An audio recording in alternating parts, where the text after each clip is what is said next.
Now, lawyers for former President John Mahama have filed a new amendment seeking to compel the Electoral Commission to admit to some errors in its declaration of the result of the 2020 presidential election. It comes a day before the Supreme Court resumes hearing of the substantive petition in which the NDC presidential candidate in the election is challenging the declaration of Nana Addo Dankwa Akufo-Addo as winner.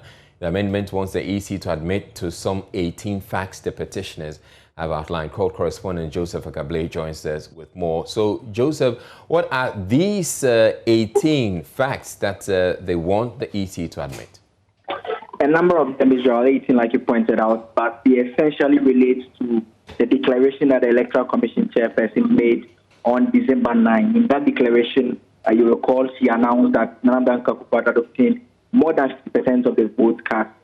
You recall again that subsequently the AC chairperson made various corrections in statements that the commission released, pointing out that figures that she had referred to as total valid votes cast, among others, were not accurate, and such tabulations, according to Mr. Mahama's lawyers, gives a percentage point in terms of total of more than 100%. Now, what the lawyers are seeking to do is that, one, they are asking that she should admit that indeed she, as the AC chairperson, declared the results on December 9. This was an event that was live and picked on by various media and on radio and online platforms as well. And they wanted to admit that the figures she mentioned were those figures that she subsequently corrected as well, and that since then she herself has not made any further declaration.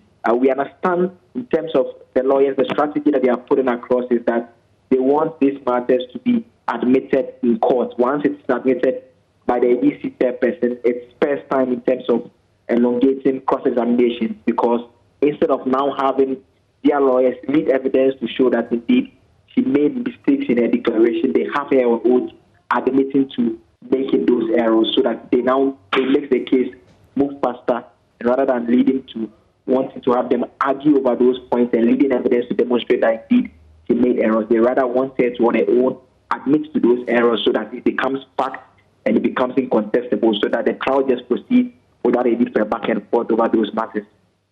Now, Joseph, are we expecting that this will be heard tomorrow as the hearing of the petition resumes?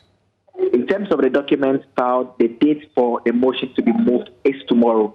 And so it's the first issue that will be raised, or at least one of the issues, because as it stands, in terms of the business of the day, it's actually supposed to be the pre-trial conference where they are supposed to discuss how the trial should proceed. But once this application, which is due to be moved today, has been filed, they will bring that to the attention of the court and inform the court. And if the court is minded to allow them to move the motion, they will proceed to move the motion, after which the lawyers for the Electoral Commission and President Akufo-Addo's lawyers will also have the opportunity to respond, either to oppose it or to allow for it to pass as well.